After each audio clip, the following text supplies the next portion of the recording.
Sa ngalan ng Ama, ng Anak at ng Espiritu Santo. Amen. O aming Diyos na dakila, Diyos na makapangyarihan sa lahat, ang Diyos na may gawa ng langit at lupa, ang Diyos na karapat-dapat naming sambahin sa Espiritu at katotohanan.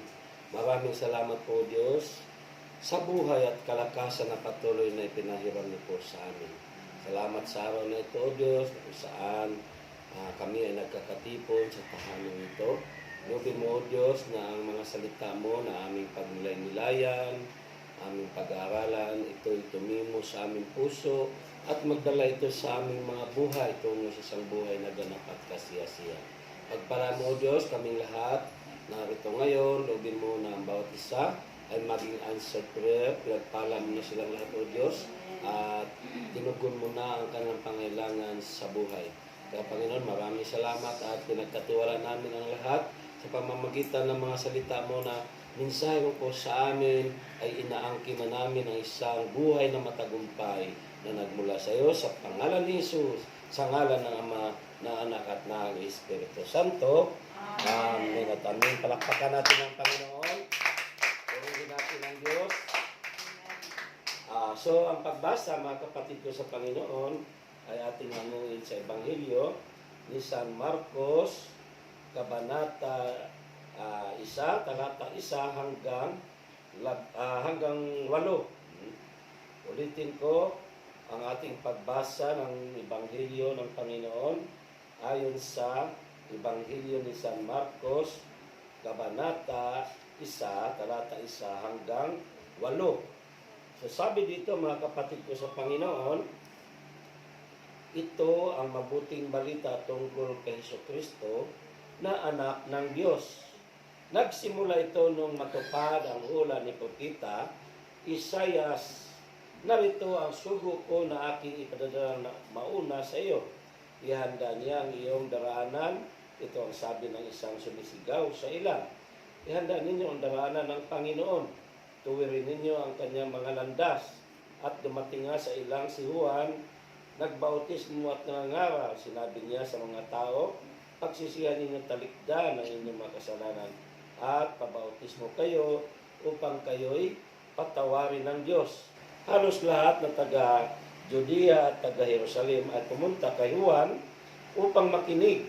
Ipinahayag nila ang kanilang mga kasalanan at sila'y binautismuhan niya sa ilog Jordan. Hinabing balahibo ng kamilyo ang damit ni Juan at balat ang kanyang pamigkis, ang kanya namang pagkain balang at pulot pukyutan. Lagi niya sinasabi sa kanyang pangangaral, darating na kasunod ko ang isang makapangyarihan kaysa akin, hindi ako karapat-dapat magkalab ng tali ng kanyang mga panyapak. Binautismuhan ko kayo sa tubig, ngunit bautismuhan niya kayo sa Espiritu Santo. Mga kapatid ko sa Panginoon, ang mabuting balita ng ating Panginoon Jesus. Pinupuri ka namin. Sige po, palakpakan natin. Purihin natin ang Diyos. So, maupo na po kayo mga kapatid ko sa Panginoon. Salamat sa Diyos at muli tayong nagkakasama-sama sa hapong ito dito sa tahanan ng anak ni Sister Donya, no? Nagulat nga ako dahil nung unang nahuli akong pumunta dito ay wala pa. Mabilis ang himala talaga ng Diyos. Ganyan, bigla na lang yan. So nakita ko na buo na pala, no? So isang biyaya mula sa Diyos, kaya naitatag ang tahanan ito at biyaya din sa atin ng Diyos na kung saan magdaos tayo ng gawain dito sa tahanan ito.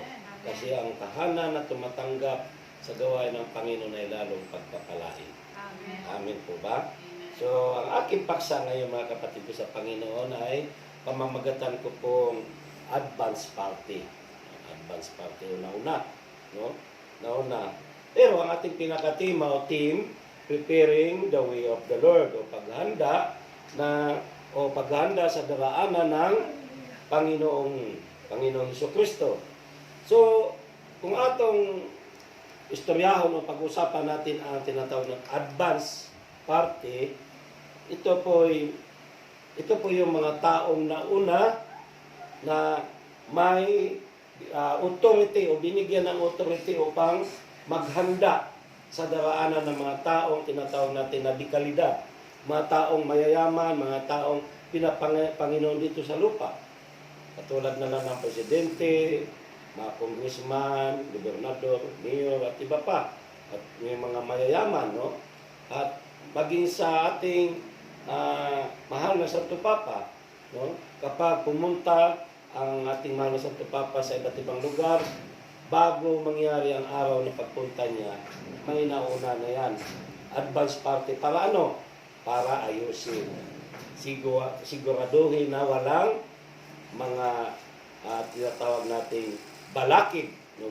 Hadlang na mga anumang pangyayari. So, tinatawag natin dyan ay advance party.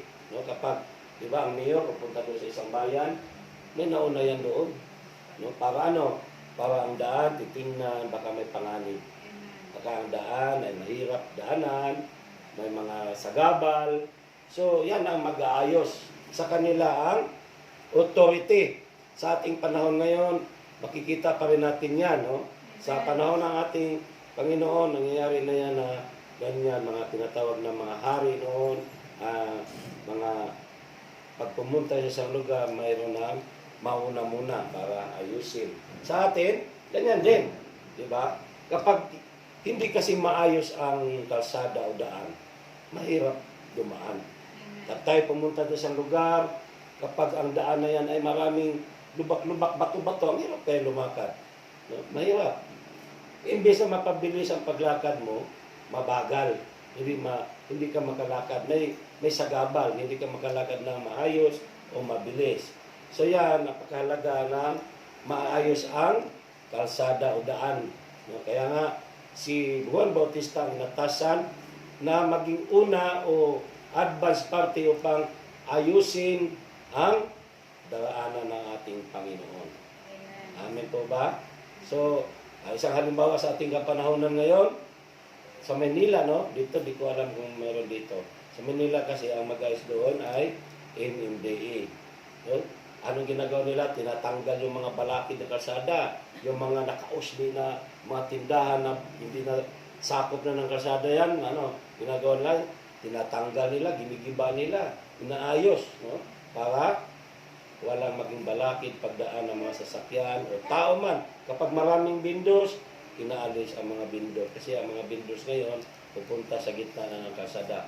Lalo na dyan sa, noong araw, nung hindi pa Pangulo ating Pangulong Rodrigo Duterte, dyan sa Baclaran, sa ang lugar man, sa Manila, lalo na sa Divisoria, pag Pasko, ganitong kapaskuhan, naku, bago ka makalabas, doon sa isang kalye na yun, abutin ka ng siyam-siyam.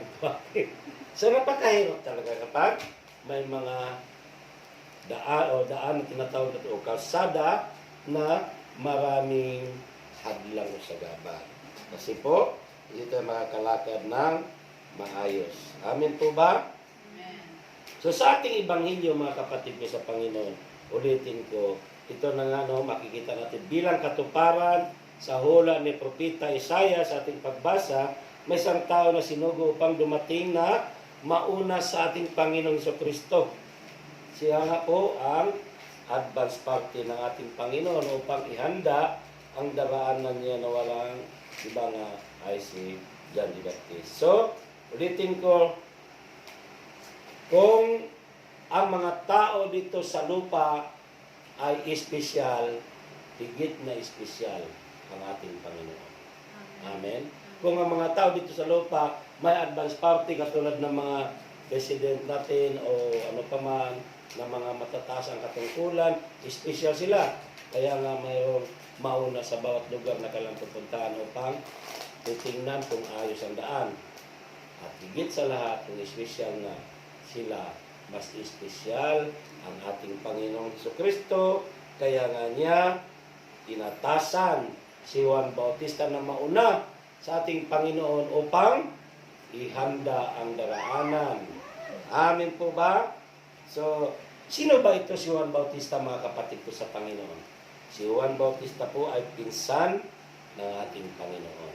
Amin po ba? Magkapatid si Elizabeth at saka si Mama Mary o si Maria. So, siya ay makikita natin sa ating pagbasa na simpleng tao. Saan siya nakatira? Sa ilang, sa disyerto.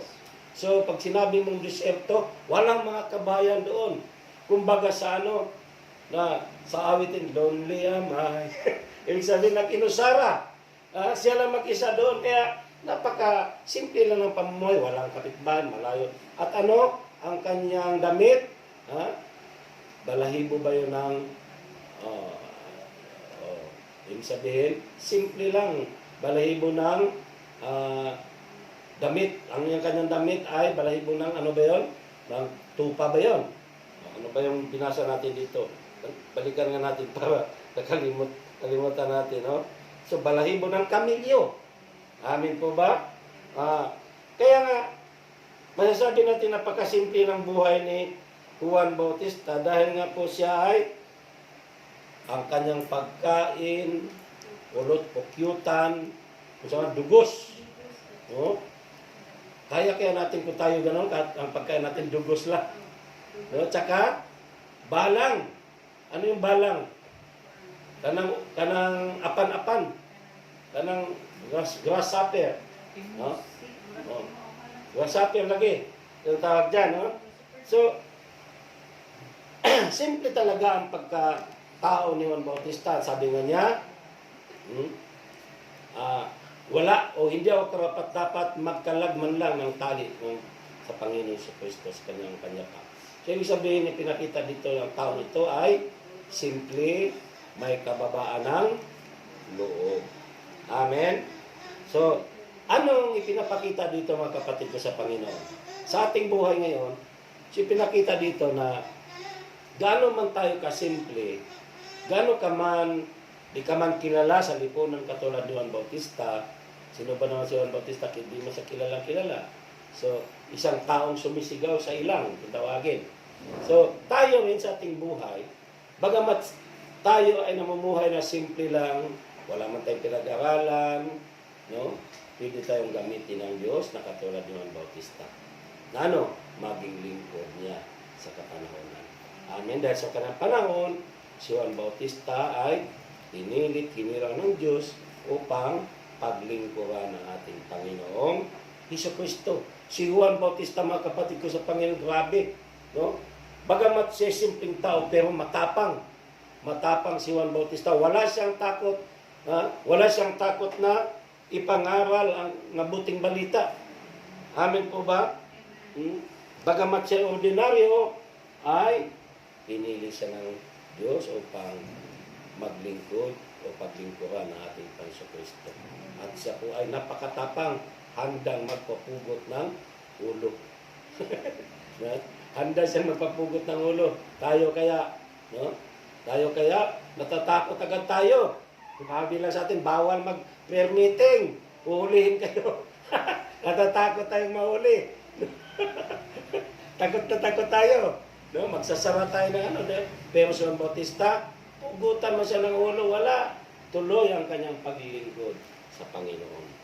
Amen po ba? So, ulitin ko, kahit na ordinaryong tao, lang tayo, simple tayo, katulad ko, na sino ba naman ako? Hindi nakatapos ng pag-aaral. No? Bugoy, kumbaga sa no? Pasaway sa lipunan. Pero, pareho ng pinakita sa Ebanghelyo ito, katulad ni Juan Bautista, pinili at hinirang tayo ng Diyos. Amen po ba? So yan, mga kapatid ko sa Panginoon, dahil sabi sa unang Korinto, 1:26-27, mga kapatid, alalahanin ninyo ang inyong katayuan nung kayo'y tawagin ng Diyos. Iilan lamang sa inyo ang sa paningin ng sanlibutan ay marunong, makapangyarihan at maharlika. Subalit, pinili ng Diyos ang sa palagay ng sanlibutan ay kahangalan upang hiyain ang marunong at ang mahina sa turing ng sanlibutan upang hiyain ang malakas. Ibig sabihin, no? Sinasabi dito, kahangalan man sa mundo, yung mga taong ito na walang pinag-aralan, wala, hindi kilala. Subalit, ginilit, hinirang ng Diyos upang hiyain ang mga malalakas. Yung mga marurunong, yung mga matatalino, yon, nasabi dito na upang hiyain. So, katulad ni Juan Bautista, mga kapatid ko sa Panginoon, tinawag tayo at dinilit ng Diyos. Naniwala ba tayo na tinawag tayo ng Panginoon at pinili? Amen. Kaya nga nandito tayo. Amen po ba? So, ang ating paksa, ulitin ko, ay advance party. No? So, balit ang ating pinakatima ay preparing the way of the Lord. So, ang tanong ko po dito, how John the Baptist prepared the way of the Lord? O paano niya inihanda ang daraanan ng Panginoong Hesus. Amen. Una, mga kapatid ko sa Panginoon, ang ating paksa ngayon ay nabubuo ko sa dalawang division. Pero mayroong mga subdivision na nakapaloob sa dalawang division ito. Unang division na true repentance. No? So, ginawa ni Juan Bautista ang paghahanda o inihanda niya sa pamamagitan ng pangangaral ng mabuting balita. At ang isa dito na kanyang ipinangangaral ay tungkol sa pagsisisi. Pagsisisi at pagtalikod sa kasalanan. Amen? Ito ang ibig na iparating ni Juan Bautista sa mga tao noon at ganoon din sa atin ngayon na dapat magsisi tayo at tumalikod sa ating mga nagagawang pagkakasala. Amen po ba? Sa pamagitan ng pagsisisi ay matutuwid natin ang ating mga liku-likong pamumuhay. Mga baku-bakong dinadaanan natin ang ating buhay. No? Ibig sabihin pagbabago ng takbo ng ating pamumuhay. Amen po ba? Kasi ang repent ay pagbabago. No? Repent, pagbabago ng isip. Pagbabago ng takbo ng pamumuhay. So repent, parang bahay na ito. Halimbawa, napinturahan na ito, paglipas ng isang taon, i-repent mo para maging bago ulit. So nagre-repent ka, pagbabago ng uri ng ating pamumuhay. Amen po. So, ang repentance, mga kapatid ko sa Panginoon, is a complete change of thought and attitude about sin and righteousness. Amen? Repentance is a complete change of thought and attitude about sin and righteousness. O ang pagsisisi ay kumpletong pagbabago ng pag-iisip o isipan tungkol sa kasalanan at kabutihan. So, dito makikita na dapat ang ating pagsisisi makikita sa ating pamumuhay. Amen? So, sa unang division, mga kapatid ko sa Panginoon, may dalawa akong tanong sa ating division na ito, kung walang iba kundi yung sa pamamagitan ng repentance o pagsisisi through repentance. Ano ba, ang unang tanong ko dito, ano ba ang mangyayari sa atin kung hindi tayo magsisisi? Kung sakali mang hindi tayo magsisisi, ano bang mangyayari sa atin? Una, ay hindi tayo magiging matuwid sa paningin ng Diyos. So kapag hindi tayo maging matuwid sa paningin ng Diyos, hindi tayo kalulugdan ng Diyos. Kasusuklaman tayo ng Diyos. Amen? Sa mga taong patuloy na namumuhay sa kasalanan, ano ang tawag ng Panginoon? Mga hangal, o ano pa mang sinasabi niya, mababasa natin sa Biblia, sa mga taong mga matitigas ang ulo. No? Sabi nga niya doon sa taong mayaman, hangal. No? Magkayong gabi ay kukunin ng iyong buhay. Kasi ikaw ay wala kang pakialam. Patuloy ka namumuhay sa iyong makasarili sa buhay makasalanan. So, hindi tayo maging matuwid sa paningin ng Diyos hanggat hindi tayo nagsisisi. Amen? Dahil ang pagsisisi ay daan upang tayo maging matuwid sa paningin ng Diyos.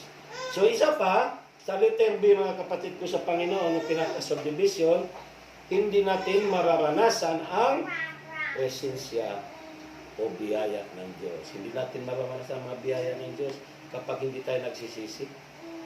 Yung mga biyayang tunay, no? Hindi biyayang makamundo, no? Ang biyayang tunay sa ating buhay ay ano? Yung magandang kalusugan, wala tayong sakit at karamdaman. Amin po ba? Meron na tayong mga naramdaman pero ano lang, simpleng ano lang, mga sipon-sipon lang, minsan yung konting panakit ng bata, pero hindi yung kama-hospital. No? Ano mo yung marami kang salapi, marami kang pera, araw-araw naman, check up ka, pa-check up, punta ka sa doktor. Wala rin, ano? So yun. So, napakahalaga na tayo ay magsisisi. Bakit? Ulitin ko, hindi natin mararanasan ang presensya ng Diyos. Sa pagsisisi kasi natin, ewan ko kayo, no? Sa akin kasi personal na karanasan, kapag nagsisisi talaga, totoong pagsisisi, yung talaga nakipag-usap tayo sa Diyos, humingi tayo ng tawad sa ating Panginoon, maramdaman mo yung presence niya. Di ba? Maramdaman mo ang presence ng Diyos sa oras na tayo totoong nagsisisi, totoo tayong nagbalik loob sa Kanya. Amen po. So, ulitin ko, ano ang mangyayari kapag hindi tayo nagsisisi? Ulitin ko, hindi tayo magiging matuwid sa paningin ng Diyos. At ang pangalawa, hindi natin mararanasan ang presensya at mga biyaya ng Diyos. Kasi kapag namumuhay tayo sa kasalanan, kahit anong gawin natin panalangin, manalangin natin ng manalangin, hindi tayo diringgin ng Diyos. Amen? O totoo, may biyaya tayo dyan. Kasi ang biyaya naman ay para sa lahat. May biyaya, pero yung mga kahilingan mo, hindi ka basta-basta ma-answered prayer. Amen po ba? Kaya ano man kagustuhan mo na mangyari sa buhay mo, nabibigo tayo. Bakit? Dahil na may hadlang sa ating mga panalangin. Hindi tayo naririnig ng Diyos. Bakit? Dahil sa ating mga ginagawang hindi mabuti, yung mga ginagawa natin at pagkakasala. Kaya dapat nating pagsisihan at talikdan ang ating mga kasalanan. At ang pangatlo, hindi tayo may isasama sa kanyang kaharian sa langit. Amen? Ano mangyayari sa atin kapag hindi tayo nagsisisi? Hanggat hindi tayo nagsisisi, hindi tayo makakasama sa kaharian ng Diyos, sa kanyang kaharian sa langit. Amen? So, walang tinatanggap sa langit na mga taong masasama, mga taong namumuhay sa kasalanan. So, ang tinatanggap doon, yung mga taong nagpapakabanal. Bagamat magkakasala tayo, pag tayo nagsusumikap na masunod ang kalooban ng Diyos, nagpapakabanal tayo, diyan nakikilos ang biyaya ng Diyos. Amen. Dahil alam niya kung ano ang laman ng ating puso, ang ating isip, yung minimithi ng ating puso. Kasi una talaga, tinitingnan ng Panginoon ang laman ng ating puso. Baka mamaya yung ating pagsisisi ay pakitang tao lang. Diba? May mga taong kunwari, nagsisisi, pero pagkatapos noon, balik pa rin sa lumang ginagawa niya, hindi ayon sa kalooban ng Diyos. Amen. So, yun po, no?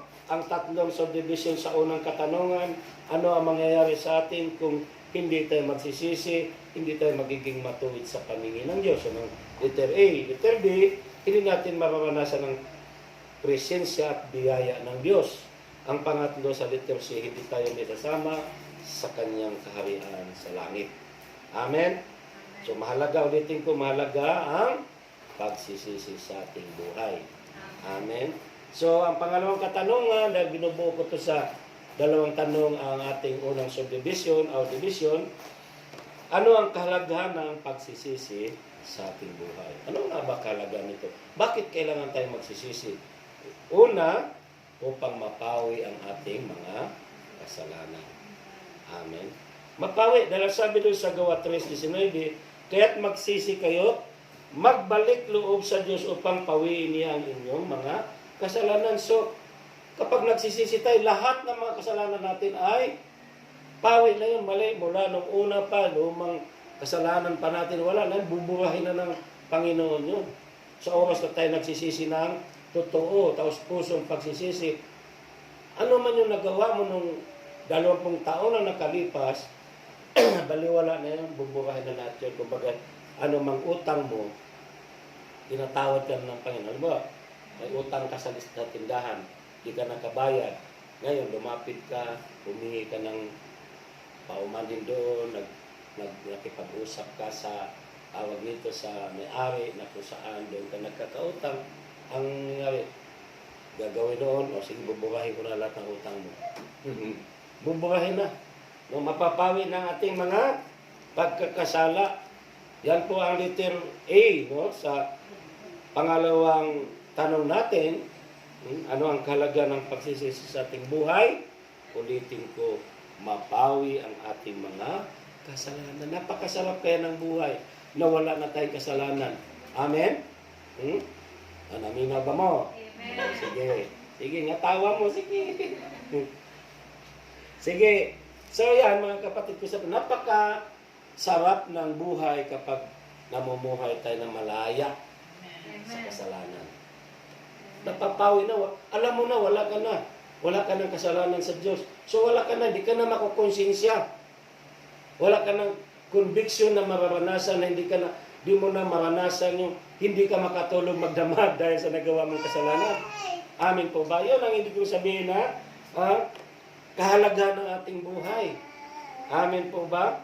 Mapawi ating mga kasalanan. So, ang resulta kapag napawi ating mga kasalanan, malayang-malaya, saganang-sagana ating buhay. Ano? Ibig sabihin, yung katulad ng ginagawa ni Sister Dunya kanina, hayahay ang buhay. Nakataas ang isang paa. Hayahay din ang mga anak ni Yahweh Shaddai. Amin po ba? Yan ang buhay ng mga taong ibig sabihin, malaya na. Ibig sabihin, nagsisisi na tayo sa ating mga kasalanan. Kaya nga tayo nandito sa gawain ng Panginoon. Amin po ba? So, yan po mga kapatid ko sa Panginoon, no? Kapag malayo na tayo sa kasalanan, napakasarap ng feeling. Amin po ba? Yan ang pinakamasarap na parte ng buhay. Malaya ka sa pagkakasala. Ibig sabihin, sa imong mga nagawang landaraya, wala na, no? Hindi na tayo makukonsensya. Malinis ng ating kalooban. Amin po? So, pangalawa, ano ang kahalaga ng pagsisisi sa ating buhay? Letter B ay hindi tayo mapapahamak. No? Ibig sabihin, resulta ito na kapag mapawi natin kasalanan, hindi na tayo mapapahamak. Amen? Bakit hindi tayo mapapahamak? Makakarating ka sa kaharian ng Diyos. Amen? Dahil sabi doon sa Lucas 13, ngunit sinasabi ko sa inyo, kapag hindi ninyo pinagsisihan at tinalikdan ang inyong mga kasalanan, mapapahamak din kayong lahat. So, hindi tayo mapapahamak dahil mapapasama tayo sa kaharian ng Diyos kung tayo ay nagsisisi. Ito yung kahalaga na tayo ay magsisisi sa ating mga kasalanan. Amen po ba? Ang tanong ko po, lalo na sa makapanood ng video ito, kailan ba tayo magsisisi? Kapag naranasan na ba natin? Kapag dumarating na ang bagyo? Kapag dumarating na ang lindol? Kapag dumating na ang baha? Saka pa tayo magsisisi? Sabi ng iba, Diyos ko, patawarin mo kami sa kasalanan. Nandiyan ang bagyo, nandiyan na, baha. Punong-puno na, nasa second floor na. Sa totoo lang, ang mga ganitong pangyayari sa buhay, bunga ito, resulta ito sa mga taong patuloy na gumagawa ng pagkakasala. Tingnan mo, madalas ko itong sasabihin, itong pangyayari sa atin, yung COVID-19 na ito, noong unang dumating ang mga tao, nagkakaisang manalangin. Pero saglit lang, nag-divert na sa samantala ang mga tao. Na-divert na, ginamit na sa negosyo. Pero ang usap-usapan ngayon sa lipunan sa atin, ano ba naman yan? Na-disgrasya, nasumimplang ang motor, dinala sa ospital, diniklara may COVID. Positibo sa COVID. Di ba? Inatake, diniklara COVID. Namatay sa ibang dahilan ng kamatayan, sinasabi COVID. Bakit ba COVID? Dahil malaki daw ang bayad. May malaki. Katulad ng sinasabi nga, ayon sa kwento sa Cebu, May namatay, atake sa puso, ang sabi ng doktor, ideklara natin ng COVID kasi pag dineklara ng COVID, wala na kayong babayaran sa ospital. May matanggap pa kayong cash. So anong gagawin ng may-ari ng kamag-anak? O sige, pumayag. So dito natin makikita na kalukuhan ang mga ginagawa ng tao. Ang ating gobyerno lalo na nadadivert sa pagkontrol sa mamamayan. Kinokontrol ang mamamayan na kung ating titingnan, hindi dapat. Kinokontrol ang kilos, pero mo, hindi na tayo pwedeng mag-dikit-dikit, layo-layo. Gusto magkaroon ng tawag nito, malayo na ang relasyon. Mapapalayo tayo. Wala, di ka na pwedeng pagbabawalan kang makipag-shake hands. O biso-biso, wala na. So sa akin, imbis na magsisi ang tao, magkakaisa patuloy na manalangin, magbalik loob sa Diyos, tingnan mo, dumating ang bagyo, hindi na nasiyahan sa isang malakas na super typhoon na sundan ng isa pa, Ulysses. Diba? Sunod-sunod. Tapos baha. Pagdating sa parting lugar na, ano ibig ko sabihin mga kapatid ko sa Panginoon? Kapag ang tao hindi nagsisisi, ganyan talagang mangyayari. Amen. There's sabi doon sa 2 Kronika 7:13-14, makinig kayo mga kapatid ko sa Panginoon. Maaring ipinit ko ang langit at hindi pumatak ang ulan. Maaring magpadala ko ng mga balang upang salantain ang lupain ito. Maaring palaganapin ko sa aking bayan ng salot. Ngunit sa sandaling ang bayan ito na aking pinili ay magpapakumbaba, manalangin, hanapin ako at talikdan ang kanilang kasamaan. Diringgin ko sila, patatawarin ko sila, at ibabalik ko sa kanilang lupain ang katiwasayan at kasaganap. Salot! Diba? Sinabi doon, maaring magpadala ako ng mga balang upang salantay ng lupa ito. O balang sa kanilang panahon, sa ating panahon, mga bagyo na malalakas na ulan na pakalakas, na walang tigil, na magdadala ng napakaraming tubig, magbanlas sa kasyudaran. Tingnan mo yung nangyari sa parting norte, sa Cagayan. Diba? Ngayon, sa Bulacan, dahil papunta sa Bulacan, ang tubig. Anong ibig ko sabihin? Ang mga taong patuloy na gumagawa ng kasalanan, mapaparusahan, damay ang mga matutuwid. Lahat maradamay. Maramdaman, mararanasan ng mga taong matutuwid ang kaparusahan na ipinakita sa atin. Bakit ko nasabi na madadamay ang mga matutuwid? Tingnan mo yung si Jonas. Si Jonas, nung sinalungat ang utos ng Diyos, bagyo ang dumating. Kasama ang mga walang kasalanan doon sa barko. Naramdaman nila, nararanasan nila ang bagyo, ang paghampas ng malalakas na alon sa kanilang barko. Diba? So, ibig sabihin, tayo, madadamay tayo. Kaya ang nangyari ngayon, dapat tayo, patuloy tayong manalangin. Amen? Patuloy tayong manalangin. Ipanalangin natin ito, mga taong ito na mapagsamantala, na pangsarili ang kanilang minimithi sa buhay, pagpapayaman. Dapat ito ang lagi nating ipanalangin na mabago. Nawa, magbago na ang kanilang mga gagawin o plano sa ating bansa. Lalo na yung mga namumuno sa atin. Kasama rin tayo mga mamamayan. Dahil marami sa ating mamamayan na ganun din, mapagsamantala din. Amen? No? Mga negosyante, tulad nung sumakay ako ng tricycle. Sabi sa akin, magkano ibabayad mo? Ganun agad. Pag hindi sila, hindi ka pwedeng sumakay. Kahapon, doon ako sa Mangga. Sa Mangga na doon sa malapit sa Taluto ba? Hindi Mangga doon, Valencia. So, sabi ko doon sa sa habal-habal. Sabi ko, hanggang doon sa office, Baguio Drive. Bangga, Baguio Drive lang Sandali lang yan Sa office ng Yes, right? Magkano hingil mo? Sabi sa 30. Di mo 30 agad. Samantala, 15 pesos lang yung sa jeep. No? So, mapagsamantala ang tao.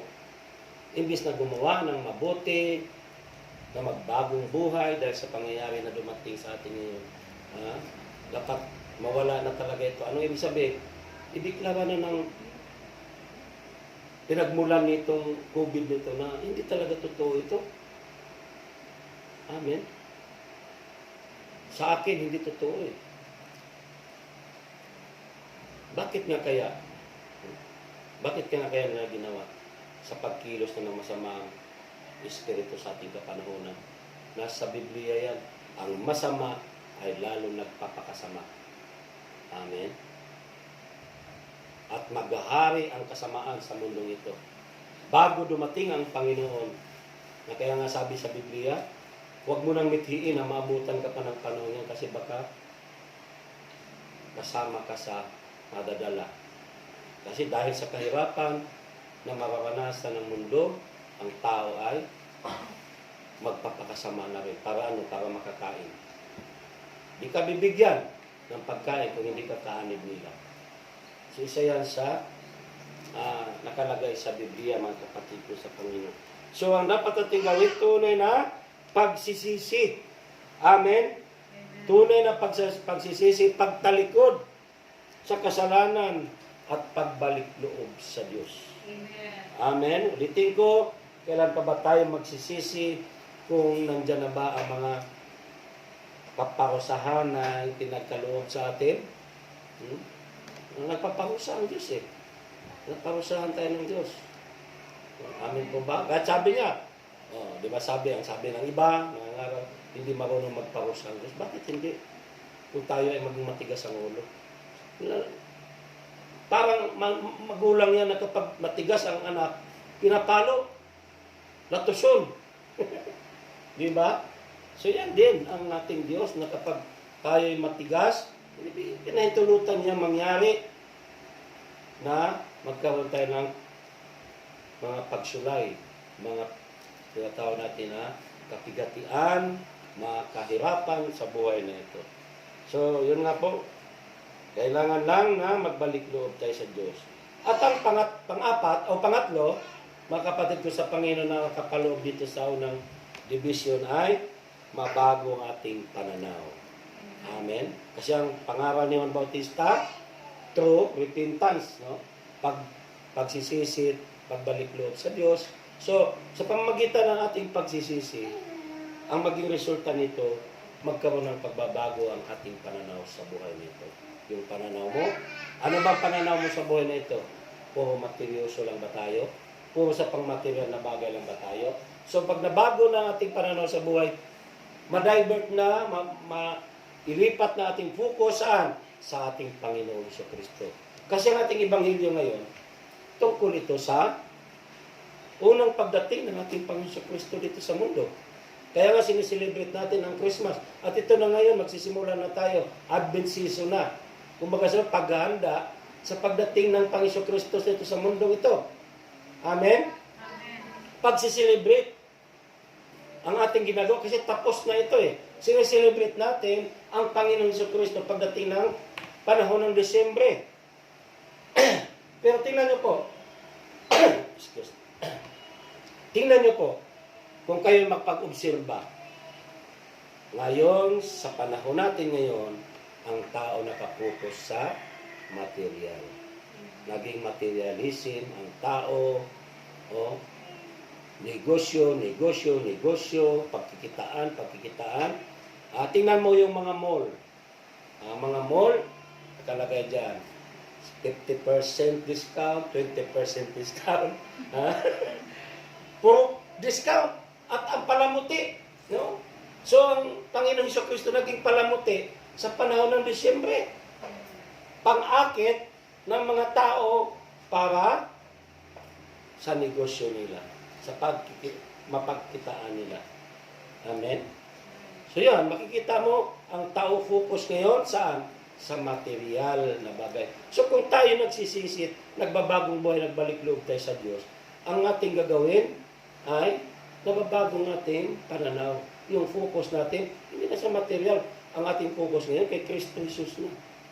Amen. Dahil ang Disyembre, ang Kapaskuhan, ang dapat dyan na ma-focus natin walang iba ang ating Panginoong Hesus Kristo. Amen. So dapat yan ang mabago sa ating isipan. Dapat ganun ang mabago sa lahat ng tao. Yung kaisipan na kumita, negosyo, o mga material na bagay ang nasa isipan.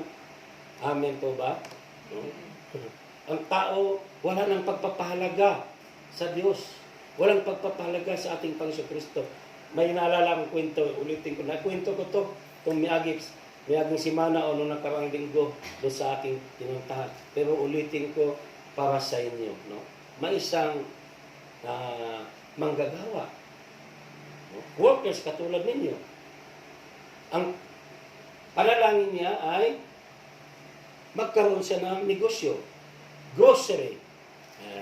Ganda ang negosyo niya. No? Ang iyang kahilingan, ang kanyang kahilingan. So, nagpa-pre-order siya, pre-request niya na magkaroon siya ng negosyo o grocery. Answered prayer siya. So, nangako siya na kapag ma-answered prayer siya, patuloy siyang magpagamit sa Panginoon para sa gawain, magbibigay ng ikapo, laboratory, o ano paman, tulong sa gawain. Pero, nung simula lang niya ginagawa. Nung lumago ang kanyang negosyo, bihira na lang siya maka-attend. Bakit nangihinayang siya sa kanyang tindahan? So, bandang huli, di na talaga siya nakaka-attend. No? Nakakalimutan na niya ang Panginoon. Nawala na ang pagpapahalaga niya, ang focus niya, na-divert na sa pagkakitaan. Minsan isang gabi na naginip siya. Ang kanyang panaginip ay sa gawain ng Panginoon. Gawain. Nandun sila sa isang gawain. At kitang-kita niya na bumaba ang Panginoon Kristo kasama ang mga angel at kinuha ang kanyang mga kasamahan. Kinuha ang kanyang mga kasama mga manggagawa, umatin doon sa prayer meeting at sinama doon. Kinuha ng mga anghel papuntang langit at natitiro na lang siya mag-isa.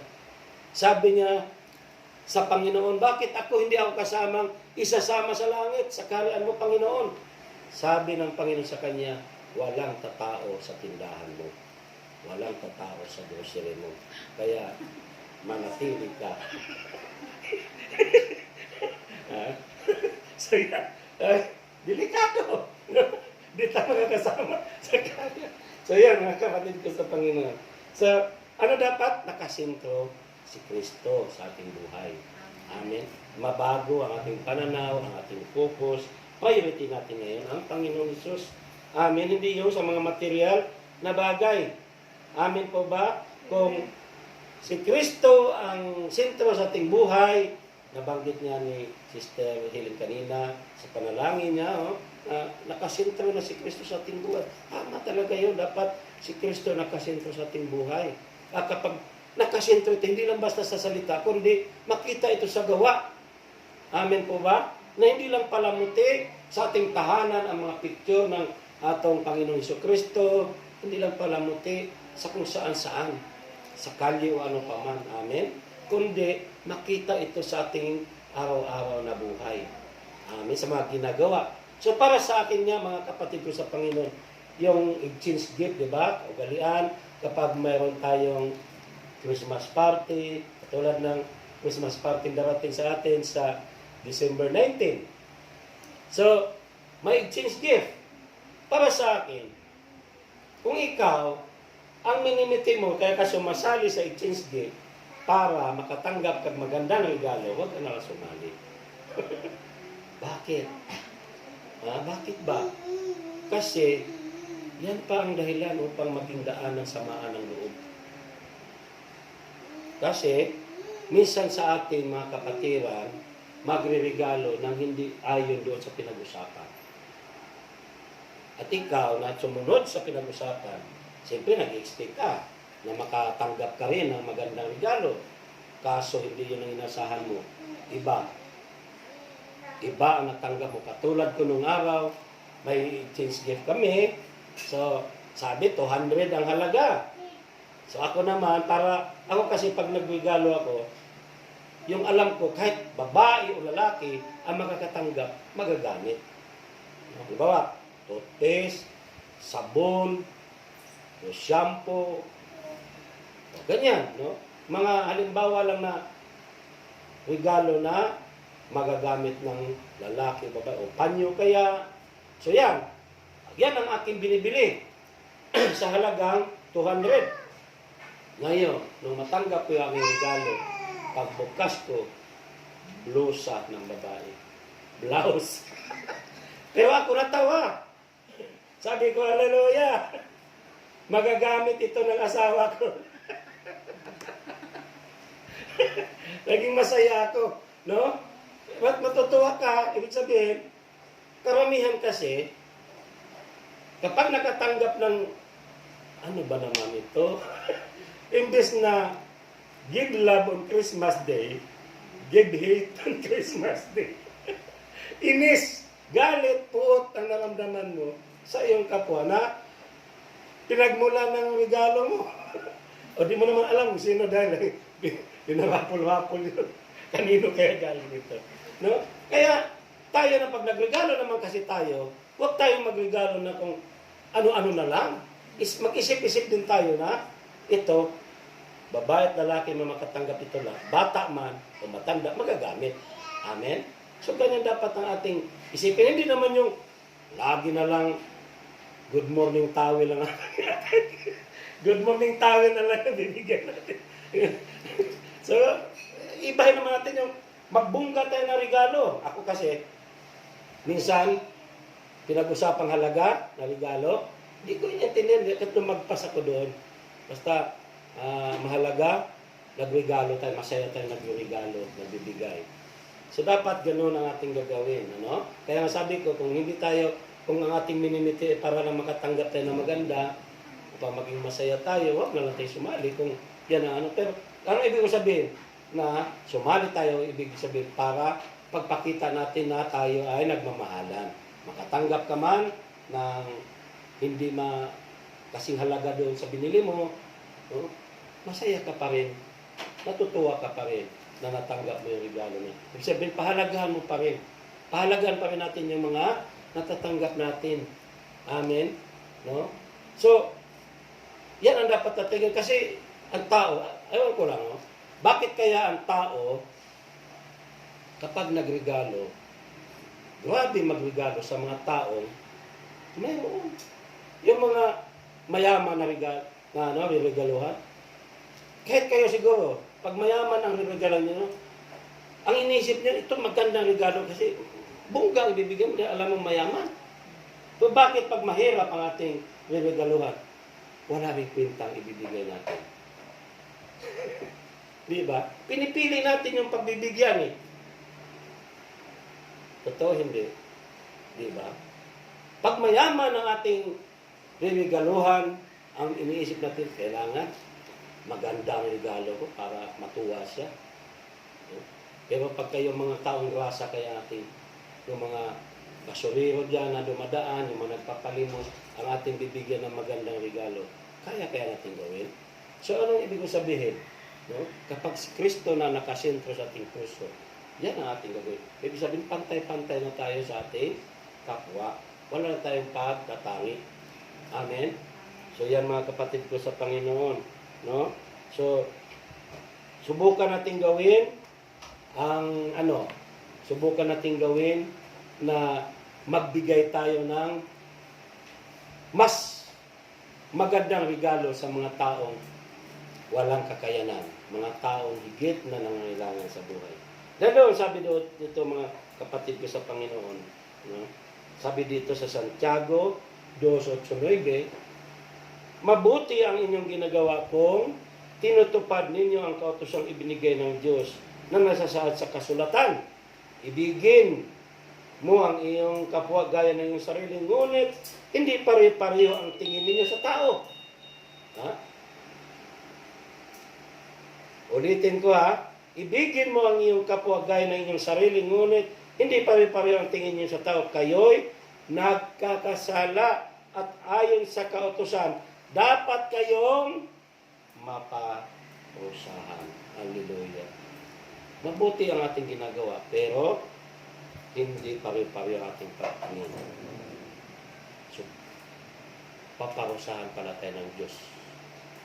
Amin. Hindi ako nagsabi. Ang Biblia. Amin po ba? Ulitin ko, Santiago 2:8-9. No? Kayo'y nagkakasalat ayon sa kautusan, dapat kayong maparusahan. So mag-ingat tayo sa ating mga ginagawang pagre-regalo. At sabihin na natin na maganda regalo natin sa ating kapwa, subalit kung tayo naman nagre-regalo na hindi, pare-pareho sa ating mga kaibigan o kanino pa man, may pagtatangi tayo, mapaparusahan din pala tayo. Amen. So yun po ang pang-apat, no? Magkaroon ng hindi.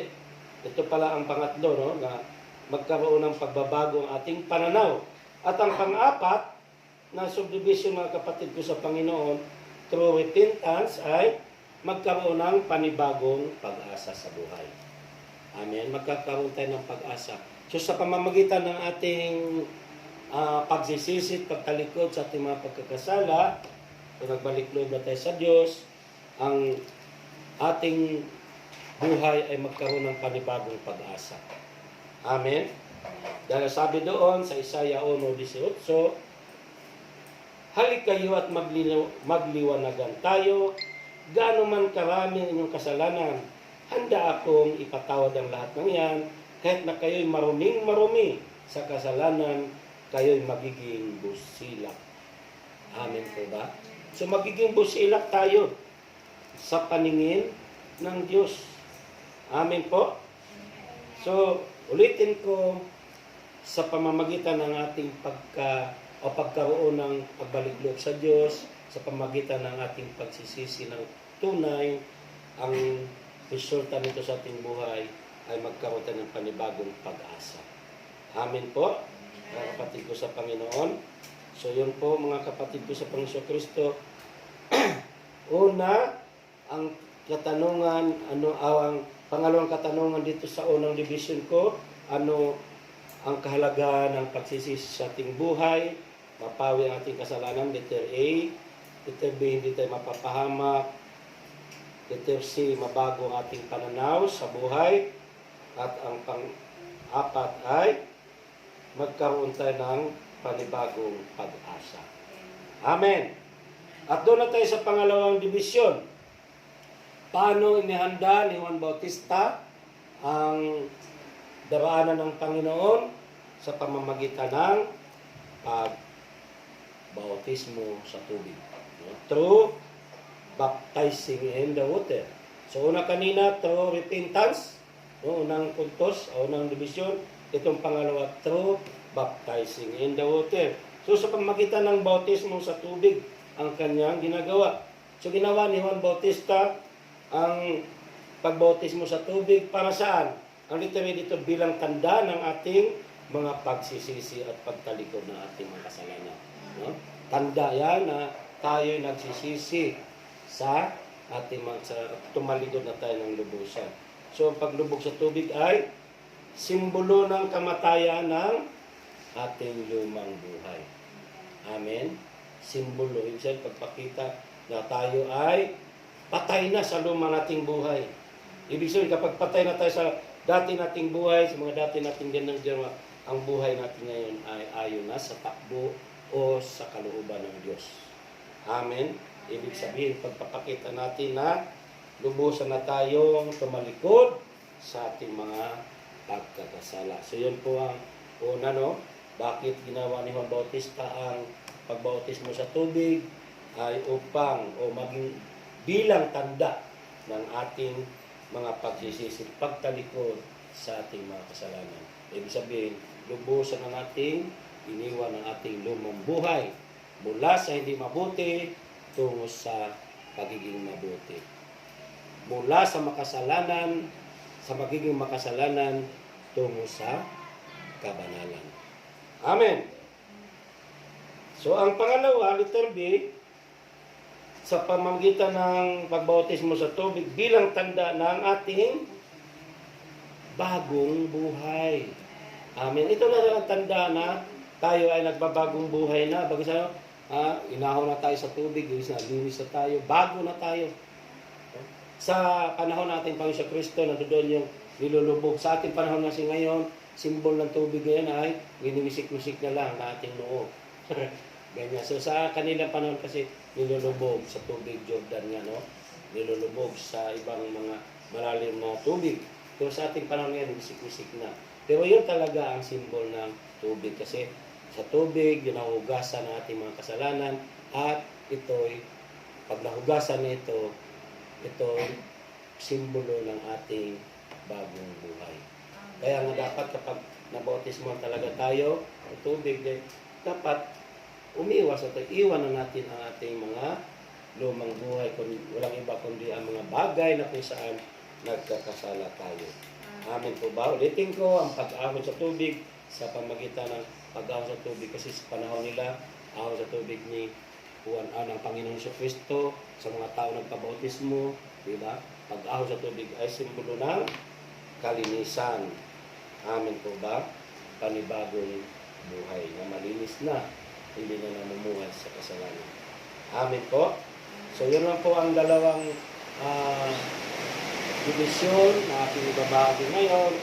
Una, paano piniprepared ni Juan Bautista ang daan ng Panginoon Kristo.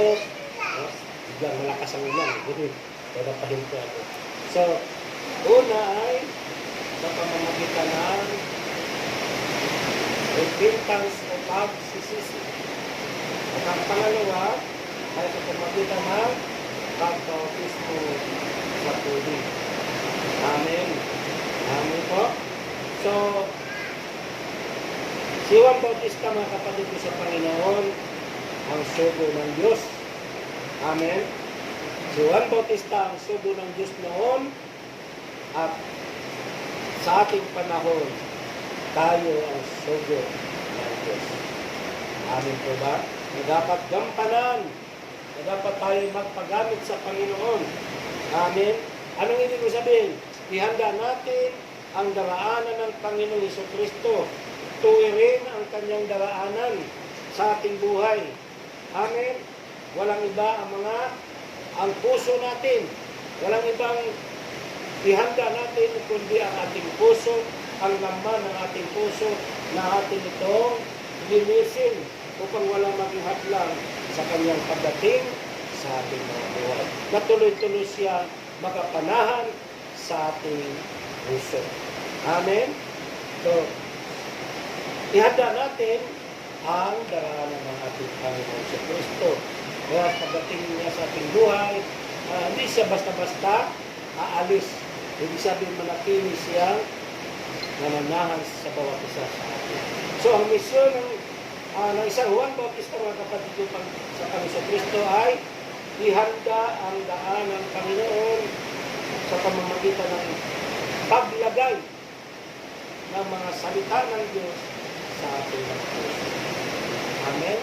Yung mga salita, ang mabuting balita, walang iba ang salita ng Diyos, ay inihanda ng Panginoon para sa awa ay inihanda ni Juan Bautista para sa pagdating ng Panginoon na walang makikita.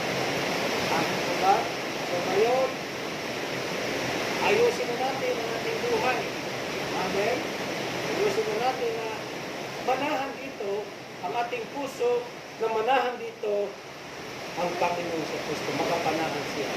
Sa pagdating niya, o kung nandyan na siya, ang sikapin natin na siya ay patuloy na naghahari sa ating buhay. Ibig sabihin, sa araw-araw nating buhay, kalooban ng Diyos ang makikita sa atin. Lahat natin ginagawa ay ayon sa kalooban ng Diyos. Amen po ba? So tayo tumayo na.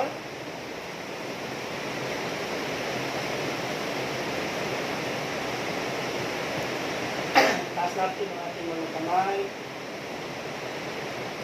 Iyo po ang ating mga ulo, tanda ng ating pagsuko sa Diyos. At ulitin ko, hayaan mong makakilos ang Panginoon Hesus, ang banal na Espiritu sa ating puso, sa inyong mga puso. At kung meron mang matitira pa, dapat linisin natin ito, ipabasag natin ito sa Panginoon. Masabi natin ang mga bagay na yan na dapat pang basagin upang tuluyang maging malinis, tuluyang maging handa ang ating mga puso sa salita ng Diyos, sa banal na Espiritu na makapanasa sa atin. Panginoon, inialay ko sa iyo ang aking buhay. Gamitin mo ito ayon sa nais mo. Susunod ako, Panginoon. Inialay ko sa iyo ang aking buhay. Basagin mo ito ayon sa nais mo. Susunod ako sa iyo. Ikaw ang mahari sa buhay ko. Pusong dalisay ang nais ko. Ikaw ang mahari sa buhay ko. Nais ko'y maging katulad mo. Ikaw ang maghari sa buhay ko. Pusong dalisay ang nais ko. Ikaw ang maghari sa buhay ko. Nais ko'y maging katulad mo. Nais ko'y maging katulad mo. Yes, Lord, nais naming maging katulad sa iyo, Diyos.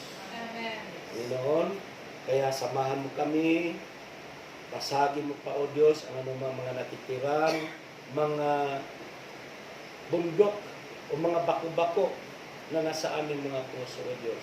Patagin mo ito, Panginoon, gawin mong diretso upang kami ay makasunod sa iyong kalooban. Lord, pagpalain mo ang aking mga kapatid na ito, sila Sister Gonia, Sister Helen, ang kanilang buong pamilya, O Diyos. Ikaw po ang magpala, lalo na, Panginoon, sa tahanang ito, sa may-ari ng tahanang ito, O Diyos, na nagpatuloy sa iyong banal na gawain. Ang anak ni Sister Gonia, ikaw po ang magpala sa kanilang lahat, O Diyos, na narito ngayon. Maging ang kabataan narito ngayon, maging ang aming mga kapitbahay na narito ngayon. Ikaw po ang magpala sa kanilang buhay. Ilayo mo po sila sa anong mga kapahamakan. Ilayo mo po sa anong mga matitinding pagsubok. At Lord, patuloy nilang maranasan ipagkaloob po sa kanila ang patuloy na magandang kalusugan malayo sa anumang sakit at karamdaman. Lord, anuman ang kanilang kahilingan ngayon, nakikisa po ako sa pangalan ni Jesus. Answered prayer na sila. Tinugon mo na ang kanilang kahilingan o ang aming mga kahilingan. Maraming salamat po, Panginoon, at pagpalain mo ang kanilang mga ihandog sa Panginoon. Anumang halaga ito, ibalik mo pa sa kanila ng higit pang pangailangang pagpapala. Higit pang pagpapala sa kanilang buhay, sa pangalan ni Jesus, sa ngalan ng Ama, ng Anak at ng Espiritu Santo. Amen. Amen. Palakpakan natin ang Panginoon. Pagpalain kayo ng Diyos, kayong lahat na nakatunghay sa video nito. God bless us all.